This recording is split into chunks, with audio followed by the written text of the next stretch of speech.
All right. Two things that I need to mention. First of all, I couldn't block out the sun. I thought I had that power, but I don't. And a second strange thing that happened is when I went to pause, it shut the lecture down. And then there was an error code and said, "We've lost your video." It turns out the video is there, but I'll have to send the lecture will be sent as two different links. That's all. Okay, so we're good. We're good to go. But it scared me for a minute because I thought I'd lost all that brilliant material. I'm kidding. All right. Anyway, okay. So let's get into the story then. Okay, and yeah, let's look at just the beginning. A few things that we should notice at the beginning. Again, now, I'm going to be giving you the lines, just like we did in Paul's case. I'll be giving you the lines that most of you will quote, all right? The important ones. And as I do that, I'll be giving you ideas as well. Okay, cool? All right.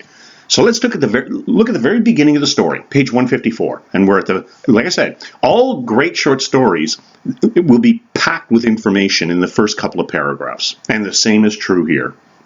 So, we are told, right? Again, I've taken for granted that you've read the story, all right? So, we're told, right, that they are spending the summer in a colonial mansion, a hereditary estate, okay? And she suggests that the house is haunted. Believe it or not, there's 5 different essay topics I could do based on that information, and I'm going to do a couple of them with you.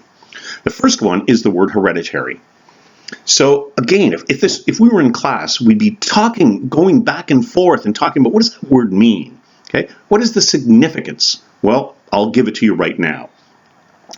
Hereditary means being passed down. Okay, right? So hereditary. What else is hereditary? When we get married, okay, well, whose last name do we take on if we don't change our name? Rarely do you ever see a man taking on the woman's last name. So immediately, with that word hereditary, we're talking about patriarchy, right? Again, you'll have to make the connections. I'm just trying to kind of get you going. She also tells us that the house is haunted. I'm going to do a heck of a lot with that in just a moment. Okay? Actually, no. I'll do more with that when we get to the Rocking Horse Winter. I think I'm going to hold off on that because there's other things we can look at as well. So now let's take a look at a couple of other things. Okay? When she suggests, okay, that she is either in distress or worried about her situation, okay? Just want to read a couple of things here. John laughs at me. So notice I'm still at the top of 154. John laughs at me. He has no patience with faith and an intense horror of superstition, and he scoffs openly at any talk of things not to be felt and seen, okay, and put down in figures. I could spend an hour on that. So for those of you who are aware, okay, of the term, John is an empiricist, meaning he only believes in things he can feel, see, hear, okay, or right, touch. The thing has to be in front of him in order for him to believe in it and understand it. So remember, at this time, men were seen as rational. Remember the word I used in the first part today? Whereas women were seen as irrational, hysterical, nervous, right? And so think about it for a moment, okay? Faith, superstition. These are things that we can't touch, we can't feel, okay? Or I should say, when I say feel, what I mean is like touch. But we certainly feel them inside. So now we could look at this notion of rational and irrational. Okay? There are many philosophers, okay, especially in the 20th century, who would argue that, in fact, it's the irrational that speaks more to us than the rational.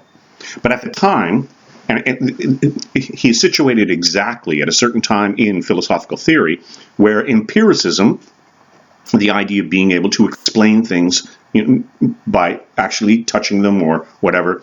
There's a famous line, very famous line in Virginia Woolf's To the Lighthouse, if any of you have read that book, where Lily Briscoe, who's a painter, and she's trying to figure out the main character. His name is Mr. Ramsay. Okay, well, I shouldn't say the main character, one of the main characters. but she's trying to figure out his philosophy. And she asks his son, okay, can you explain to me exactly what his philosophy is all about? He's a philosopher, right? What is his philosophy all about? And the son says, think of a kitchen table when you're not there. And I'm sure you've all heard, if the tree falls in the forest and there's no one around, does it make it sound? Right? All that kind of stuff, right? So that's what we mean by empiricism, okay? I'm actually starting to block the sun out. I don't know if you've noticed that, but anyway. All right, anyway. So if you're interested in that, you could look that term up, all right? But my point is this idea of rational and irrational. So that sets up the power dynamic in the story, okay? Okay? If you're wondering what I mean by how maybe it's the quote-unquote irrational that is far more powerful, think of art, all right? Art is something we can't really explain. I would hope we can't explain it, okay? Even though that's exactly what I'm trying to do here, right? Instead, we feel it, an intensity. You'll see this very clearly, right? Or sorry, we saw that very clearly, I should say, in Paul's case, did we not? That whole Dionysian. So again, I'm just throwing ideas out at you, all right? And so, anyway, let's take a look at a couple of other things, all right? I'm going to put notes right in front of me here, all right? So we're told about 3/4 of the way down that she has a slight hysterical tendency. Okay? So I've mentioned that already with the rest cure, right? But now, okay, let's do a couple of other things. In this story, let's just be clear, males are seen as the authorities. We've got John. We've got the brother. They're all doctors. So the medical profession is portrayed as a male thing, right? Male dominated. I could tell you stories about birth control and all of that would blow your mind away. But anyway, John is a physician, right? Okay? And then the mention of slight hysterical tendency. Notice the juxtaposition. Hysteria, okay? Just going to do it quickly. It was a very common medical diagnosis for a long time, up until the 20th century.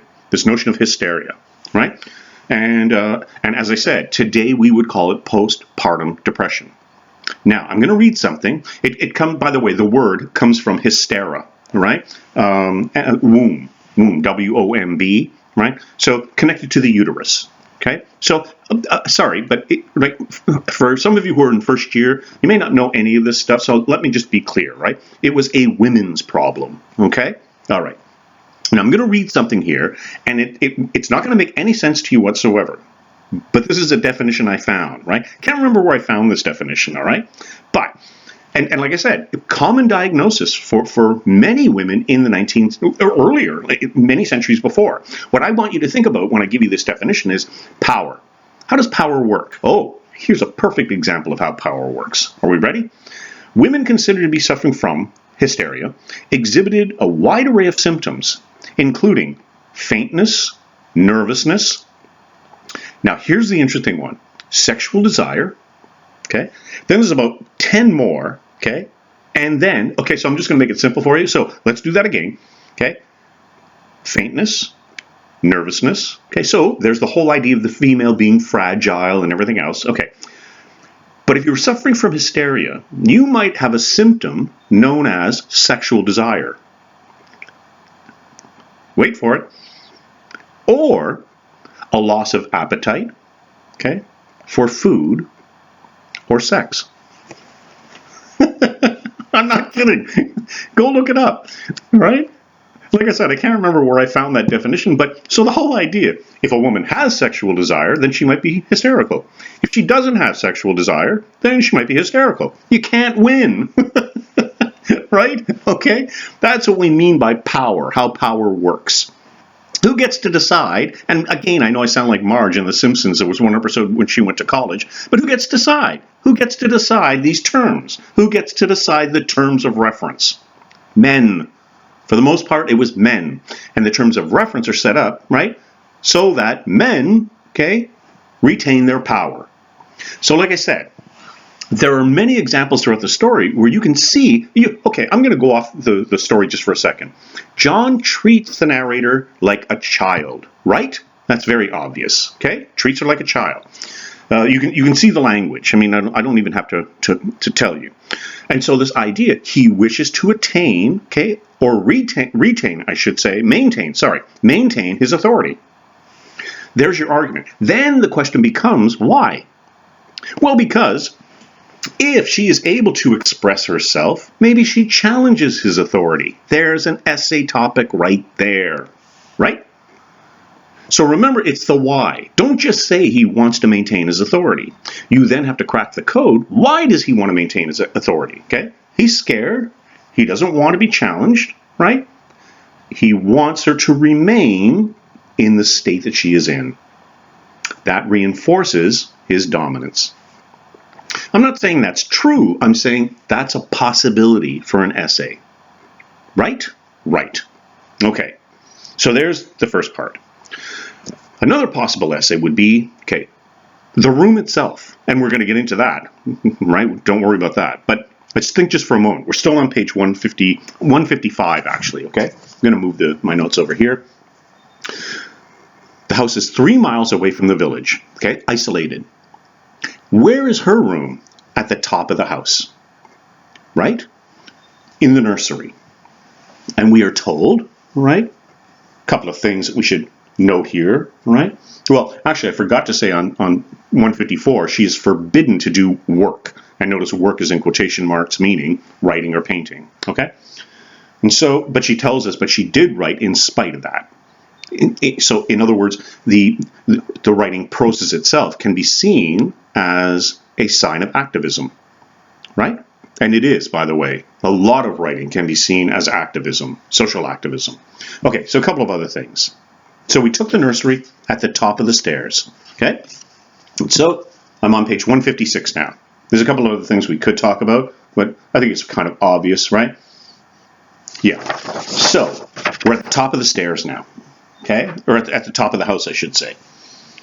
I should judge for the windows. I'm right at the very top now of 156. I should judge for the windows are barred for little children, and there are rings and things in the walls. So you get the obvious symbolism here, right? She's in prison. She has been imprisoned. I mean, the bed is nailed to the floor. Remember, right? If you read the story, bed is nailed to the floor, bars on the windows. So again, you don't want to explain the symbolism of that. You want to get into this whole idea, and here is your next essay topic, and I'm not kidding, marriage as prison for women. Boom. In the 19th century, marriage, okay, for some women, would have been seen as a kind of prison. They don't have a voice. Okay, so I'm making connections now. They don't have a voice, right? They're not seen as citizens. And so the minute you enter into marriage, that's it. You're a prisoner. Chattel. Remember the word I used earlier? Chattel. So there's another example right there, right? The room itself. We haven't even gotten into the wallpaper yet, okay? We're going to quite quickly, okay? So, and again, I'm not going to go through the whole story, right? I'm giving you, I think, what you need for essay topics, all right? And so, yeah, so at the bottom of 156, I'll just point out a couple of quick lines here. She tells us, I'm glad my case is not serious. Well, in fact, the case, like from the way we read it, it is serious. But John keeps telling her it's not. And so John knows he's an authority, right? But there'll be that arc. All great stories have an arc to it. And we will see that here as well. Okay? And so, a couple of other things, right? Yeah. I don't think that anyone has ever really written a strong paper on the next thing I'm about to say, but if you look halfway down 157, right? Just halfway down, she tells us that she's actually getting used to the room. Some of you may be familiar with this. I'm not going to get into it, right? But Stockholm Syndrome. So if you've ever heard of Stockholm Syndrome, that's where, you know, a person is taken captive, okay, but then all of a sudden becomes connected somehow, right, to the captors, okay? And that's called Stockholm Syndrome. There's a tiny bit of that in the story. The only reason I'm mentioning this is I get email on that, and I suggest, I don't know. It's kind of there in the story, but I don't know if there's enough to actually create an entire essay. That's the only reason why I mention that, all right? I just want to save a few email, okay? All right. So now, 158, we get into the wallpaper. This is where things get interesting from a psychological point of view, and I'm sure you would agree. So I'm going to read one thing from 158, then I'll go to 159 and read a couple of things, then I'll elaborate. Okay? All right. This paper looks to me as if it knew what a vicious influence it had. Okay? And notice the word knew is italicized. There is a recurrent spot where the pattern lolls like a broken neck and two bulbous eyes stare at you upside down. Okay. So somehow this wallpaper, right? It's almost as if the wallpaper is, what, judging her? Okay? Antagonizing her? But what is really interesting is how this relationship between herself and the wallpaper will change.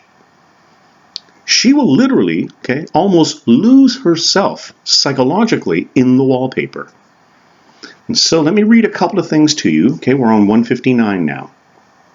But in places where it isn't faded and where the sun is just so, okay, I can see a strange, provoking, formless sort of figure that seems to skulk about behind that silly and conspicuous front design. Okay, so now we have the woman in the yellow wallpaper, right? The figure, okay? Now, oh, and as an aside, if you just take a look at halfway down the page, there is the mention of Weir Mitchell.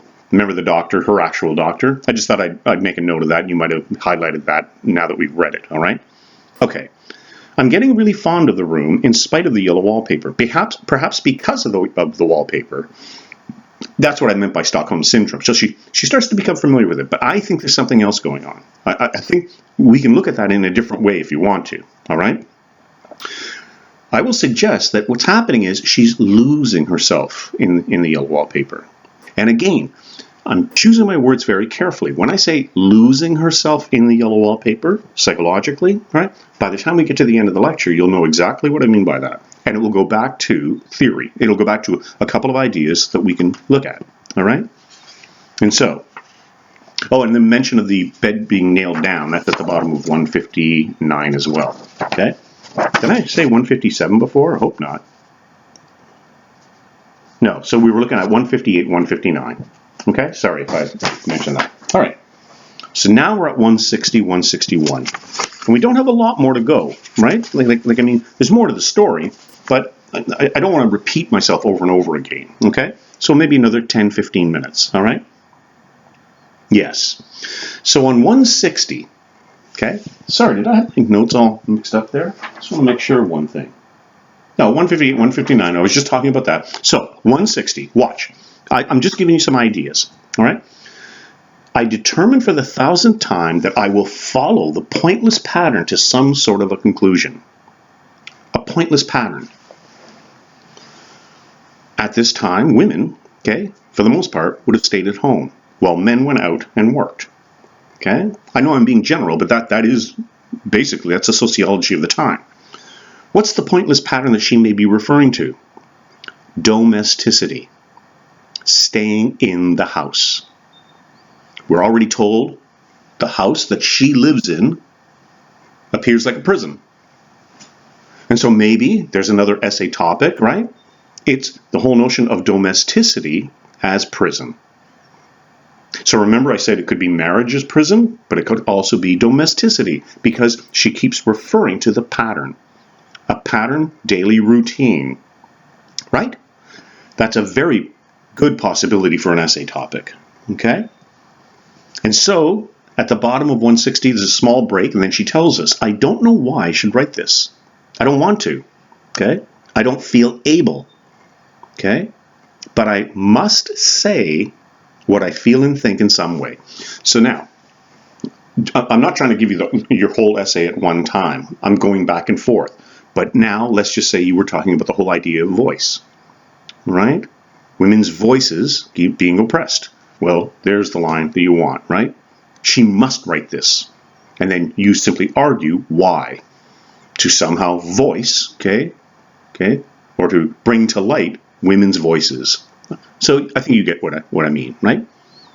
And so, at the top of 161, I don't know how much I want to do with that, but at the top of 161, if you're talking about the whole idea of John and him being, oppressive towards her, treating her like a child and all that, you can get your lines from there. She would like to go visiting, and he says, no, you can't do that. So again, you got to remember, okay, what's his motivation?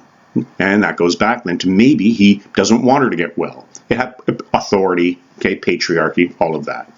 I want to get to some other really cool things, so that's why I'm jumping just a bit, all right? Yeah. So, near the break at 161, at the bottom, okay, it is like a woman. She's now looking at the wallpaper. So obviously she's slowly descending into madness, okay? I keep going back to that term. I'm going to close off with a definition of madness, all right? It is like a woman stooping down and creeping, okay, about behind that pattern. Okay? There's another key word. We were just talking about that, weren't we? Domesticity, pattern, routine, how that can drive someone crazy as well, right? And I begin to think, okay, I wish John would take me away from here. So this is a suggestion now. She's feeling more and more imprisoned. Okay? I don't mean to sound obvious. I'm just giving you the language that you might need, or the quotes that you want. Right? Okay. So, the faint figure behind seemed to shake the pattern, okay, just as if she wanted to get out. Well, there's an obvious line. Do I need to explain that one? Shake the pattern. Okay? Domesticity, routine, marriage, whatever. Okay? And get out. So I just thought I'd add that line there for you. All right? And again, you're not quoting all of the lines that I'm doing today. You're pulling the ones that you think would work for your particular essay. And so, at the bottom then, okay? Actually, yeah, I'm just going to go to 163 now, okay? But notice notice the break at the end of the first paragraph, but the pattern is torturing. Okay, so again, if you've got this by now, right? You figured it out. Like if you were to go back and read it, you'd be highlighting lines like that. You probably did already. And so there it is. You think you've mastered it, right? The idea of routine or domesticity or whatever. But just as you get, okay, well underway in following, it turns a back somersault, and there you are. It seems as though no matter what I do, I'm stuck in that routine, right? Can't break the pattern, right? And then the obvious lines after that, right? Slaps you in the face, knocks you down. Again, the whole idea of being imprisoned. But remember, just like we saw with Paul's case, all right? So remember what I talked about with Paul's case, the notion of escape? But remember I showed you, it could be 1,000 different possibilities of escape. Imprisonment is obviously one of the main motifs that we find in this story, right? Okay. And then the question becomes, again, how to escape. But this one's very different, all right? And so, as I said, I don't need to do much more with that on those pages. Now I'm going to get to, yes, okay? We're almost done with what I want to do, all right? We're almost done with what I want to do. Tell me what I want, what I really, really want. No, anyway, all right. Okay, so the paranoia, okay, this notion of madness really begins to enter into the story really around 164. She starts to become afraid of John, right? And then I've caught him several times looking at the paper, at the wallpaper, as if now it's something she needs to guard, or, who knows? I mean, there's 1,000 different ways you can explain that, right? Or argue, right? But at the same time, okay, it's almost as if now her relationship to the wallpaper becomes a secret. Okay, just take a look at the bottom of 164. I had no intention of telling him it was because of the wallpaper. Okay, it's almost as if now they're she and the wallpaper are in cahoots. That's a good word, right? Cahoots, right? But it's almost as if they have a secret of their own.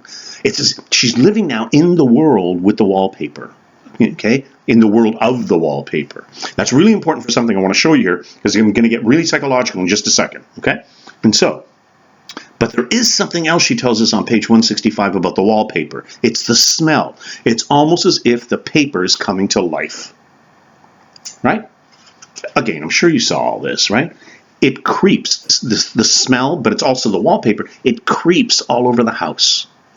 Right? And so we can see now the mind is unraveling. All right. At the bottom of page 165, after the break, okay, notice where there's a little break there? The front pattern does move, and no wonder. The woman behind shakes it. So who is this figure behind the yellow wallpaper? And again, it's up to you how you want to go about this. Maybe the woman behind the yellow wallpaper stands for the feminist ideals of the time, shaking up the pattern, right? Breaking the pattern, breaking the routine. That's another possibility. Again, though, if you were to simply leave it at that level, I don't know if you'd be getting an A. I'm going to show you how to get an A at the very end today. All right? Sometimes, she tells us at the bottom of page 165, I think there are a great many women behind, okay, meaning behind the wallpaper, but also, of course, meaning all the other voices that have been oppressed for so long and now wish to be heard. All right? So there's another possibility as well. So now we have 2 pages left. And this is where things can get really interesting in a paper. Okay, there's so many different things you can talk about. All right? Okay. So, when we write our papers, we begin with the notion of, right, this notion of prison of some sort. Again, I'm trying to give you an arc. Then you'll move into the descent into madness, a descent of some sort, right? And perhaps, and then, right, we will look at the end. And so on 166, yes, I've highlighted a lot on this page, but she starts to tell us about, I think, that the woman gets out in the daytime. It's almost as if this is something that, going back to what I said about domesticity versus men going out and working. The domestic sphere for women means being at home, not being able to get out in the daytime. So there's another possibility as well, right? Giving tons of possibilities, right? I've watched her sometimes away off in the open country, creeping as fast as a cloud shadow in a high wind. So obviously, she's, if you're familiar with Freud's notion of projection, right?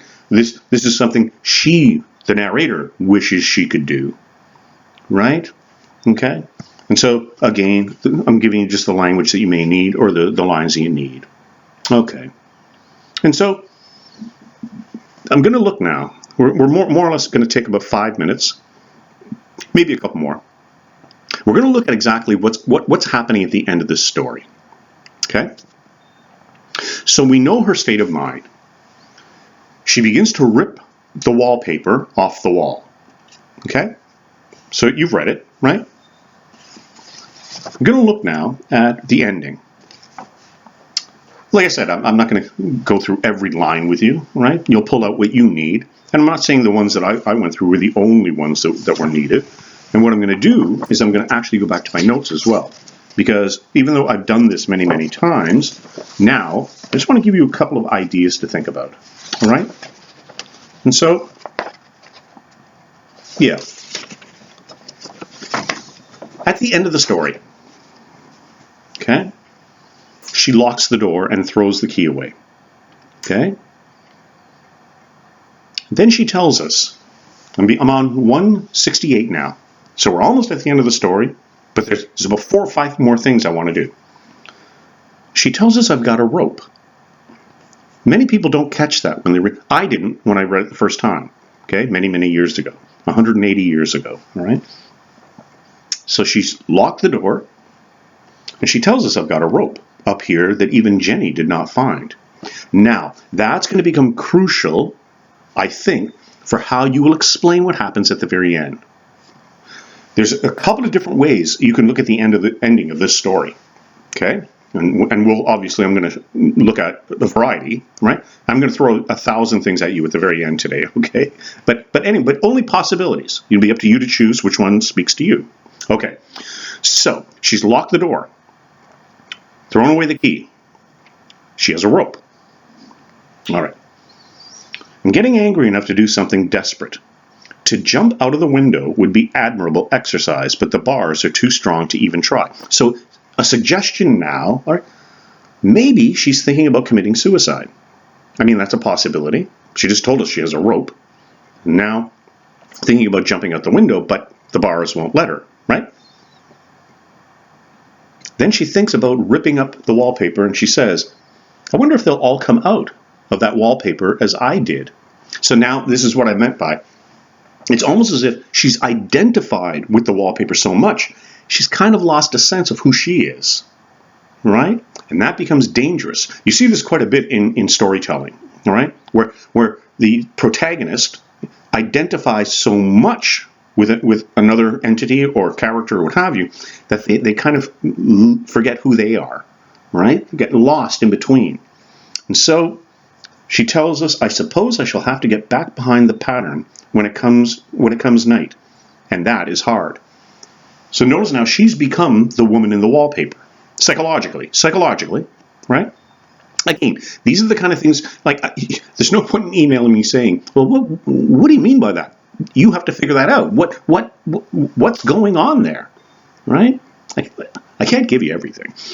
So somehow, though, psychologically, she has lost herself, okay? And she has become the woman in the wallpaper, right? Okay. Don't worry, I'm going to go to my notes to end the lecture, all right? But I'm going to do a couple more things with the story, okay? She tells us, right? Well, it's interesting that the world that she occupies was a world of yellow. But it's interesting that at the bottom of page 168, for outside, you have to creep on the ground, and everything is green instead of yellow. So now you see why I started with an explanation of the color yellow, right? Green, of course, meaning lush, vibrant, alive, right? As opposed to yellow, sickly, and decay. See how that all went full circle there? All right, anyway. So now let's look at the last lines. Then it's just describe or debate a few things, okay? Well, I guess we can't really debate, can we? That's the wrong word, but anyway. Okay, so John wants the door to be open, and of course, she won't open it. Okay, I'm just going to read the last lines, but then I'm going to give you two possibilities. And there are more, right? I've got out at last, in spite of you and Jane, and I pulled off most of the wallpaper so you can't put me back. So that's what I mean by this whole idea of a descent into madness or what have you. Now, why should that man have fainted? Okay, this is interesting. So,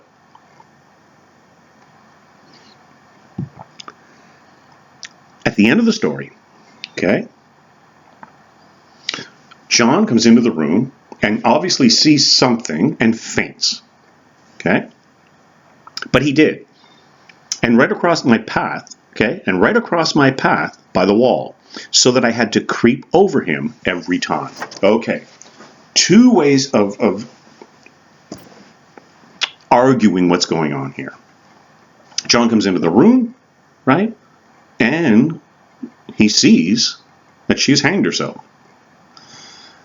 And so that's why she has to step over him, right? Let me go back and just take a look at exactly what she's saying, right? I had to creep over him, just so our language is, like, we all understand. So the suggestion could be, and you got to remember, it's literature, right?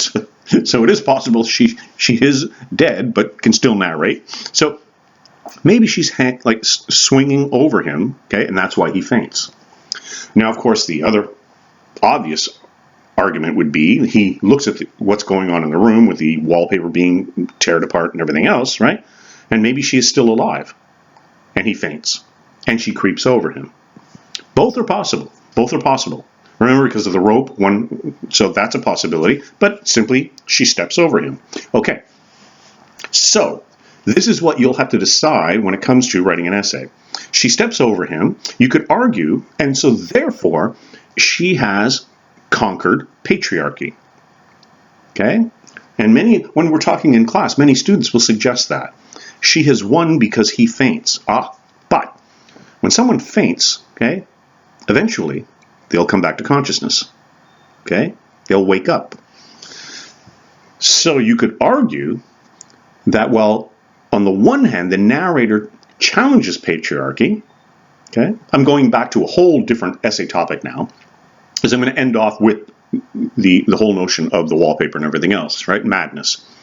So one possibility for an essay would be, yeah, so maybe she has stepped over patriarchy or power or authority, but it's only temporary.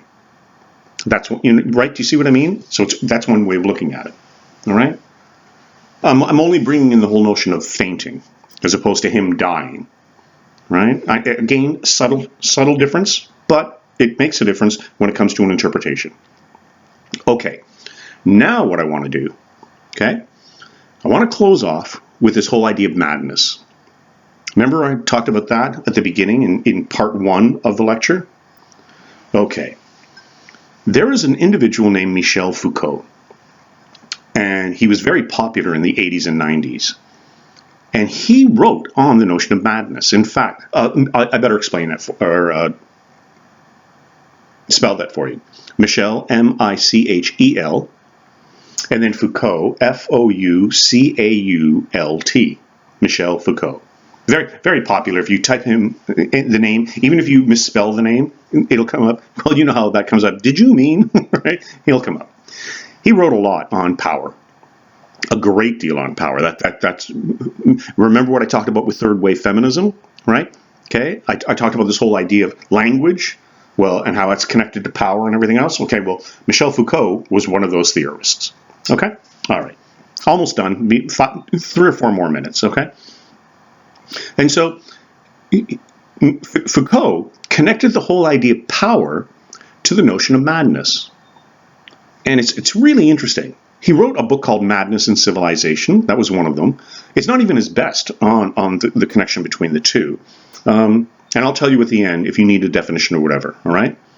But he looked at it, and he looked at how individuals in power were able to define what was deemed mad. And I'm going to do this very briefly for you. Again, we can always elaborate if, well, whatever. Anyway. And it seemed like those who were in power, they were normal. Those who were outside of power, okay, they were considered the other. And I'm sure you've heard this term, some of you have heard the whole notion of the other.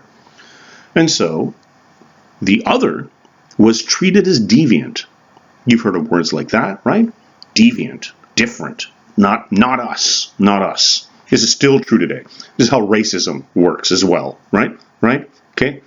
In these times, I'm sure you're very aware of what I'm talking about. All right. But it's Foucault who talks about these things, and he looks at, how does the law relate to the other? Okay. How does politics, philosophy, all of these things.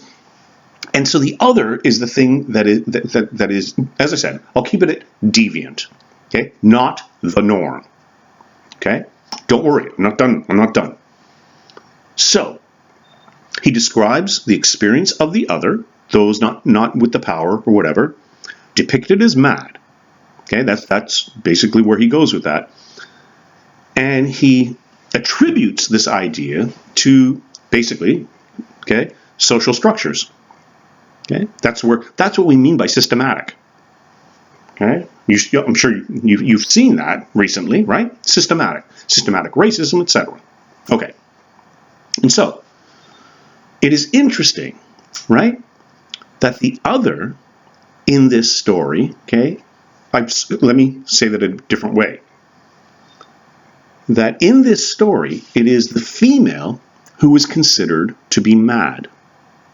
So the question becomes, what caused her madness? Okay, and I've already given you 100 different possibilities. But now, let me almost close off